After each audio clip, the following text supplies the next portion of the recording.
The U.S. and Colombia settled a dispute over deportations. Rents in Los Angeles are going up. And thieves stole an ancient helmet in an explosive heist. That's some of what we'll get to on The 7 from The Washington Post. I'm Hannah Jewell. It's Monday, January 27th. Let's get you caught up with today's 7 stories. Number 1. The U.S. and Colombia averted a trade war for now. The two nations spent much of yesterday in a tense standoff. The South American country turned away 2 flights carrying Colombian migrants who had been deported from the U.S. So President Donald Trump threatened to impose steep tariffs and visa restrictions on Colombia. But by late yesterday, the White House said that Colombia had agreed to accept deportation flights. The dramatic dispute was the most significant diplomatic crisis in decades between the U.S. and one of its most important allies in Latin America. And it unfolded as Trump is trying to carry out his campaign promise of mass deportations.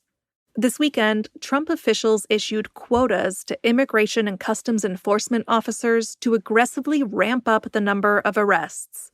That could increase the chances that non-criminals will be detained.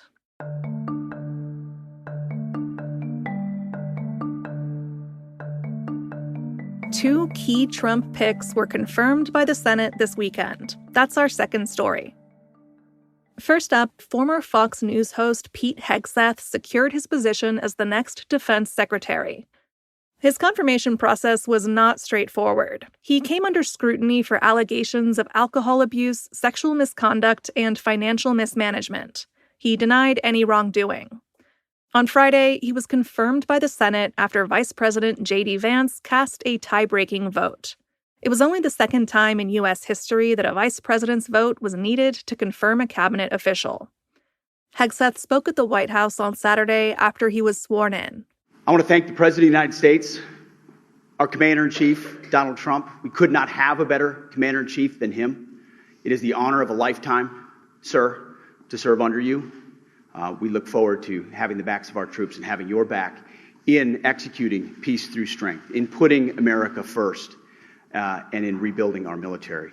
Then on Saturday, Kristi Noem was confirmed as the next Homeland Security Secretary. Noem has served as South Dakota's governor since 2019. In her new role, she will oversee Trump's efforts to overhaul the federal response to immigration and natural disasters.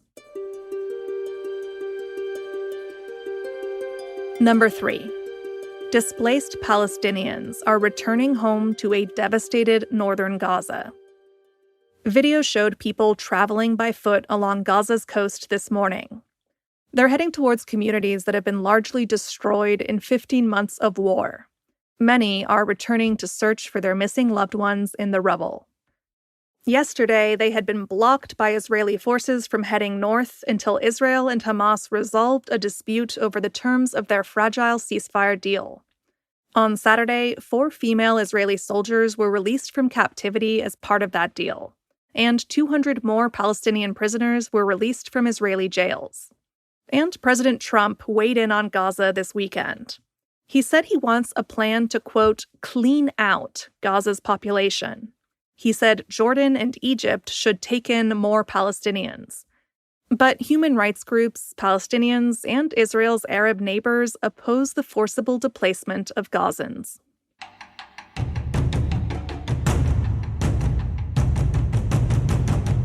Number 4 is a Post exclusive. Rent prices rose by 20% across Los Angeles after the devastating wildfires. The Post analyzed about 1,700 listings posted in Los Angeles County in the 2 weeks before the wildfires began, and nearly 3,000 that were listed after. It found that median rent for homes in nearly 30 cities rose well past the legal limit of 10%. In some places, rent prices even doubled or tripled. It adds to concerns of illegal price gouging in the wake of the disaster. An estimated 10,000 homes were destroyed in the fires. That has fueled a housing crisis. Meanwhile, President Trump paid a visit to California as the state begins its recovery efforts. He threatened to withhold disaster aid unless California enacts a new voter ID law.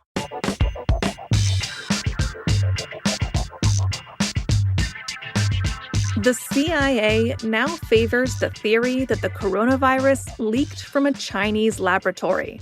That's our fifth story. With a new administration comes a new CIA director. John Radcliffe was sworn in on Thursday.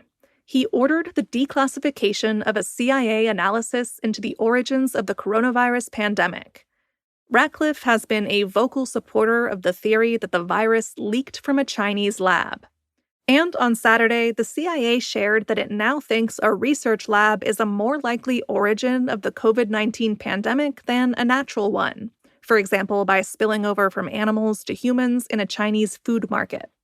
But an agency spokesperson said that this was a, quote, low-confidence assessment, and that the CIA continues to believe that both research-related and natural origin scenarios are plausible.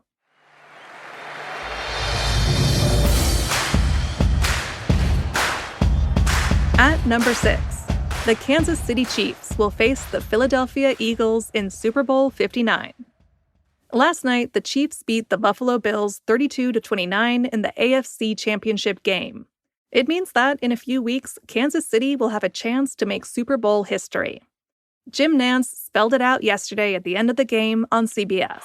They're about to head to New Orleans to explore the opportunity to reach a level that's never been seen before, Tony, in the history of the NFL.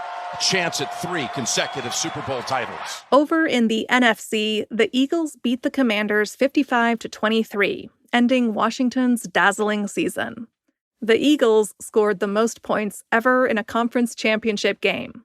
That means they're headed for a rematch of Super Bowl 57 2 years ago against the Chiefs. The big game will take place in New Orleans on February 9th. And at number 7, thieves stole a 2,400-year-old helmet in a dramatic heist.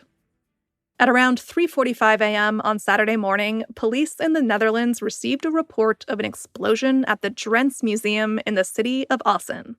Thieves had blown up the door to the History Museum and stolen at least 4 ancient artifacts.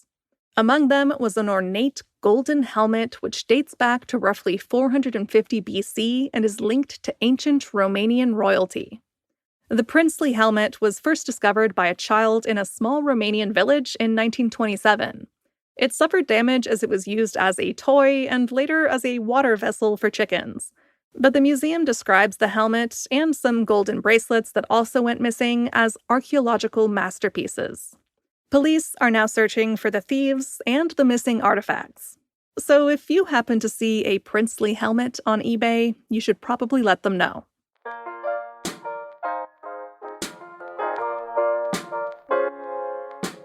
All right, you're all caught up. If you're a fan of this podcast, your homework this week is to leave us a very nice rating, review, or comment wherever you're listening. It's a great way to support our work as we try to keep you up to speed in a fast and sometimes, frankly, confusing news moment. You can also send us your feedback to the7pod@washpost.com. That's the number 7. Speaking of emails, I still haven't heard from any listeners who have managed to beat my high score on the Post's new word search game, Ridges. If you have cracked level 219, let me know.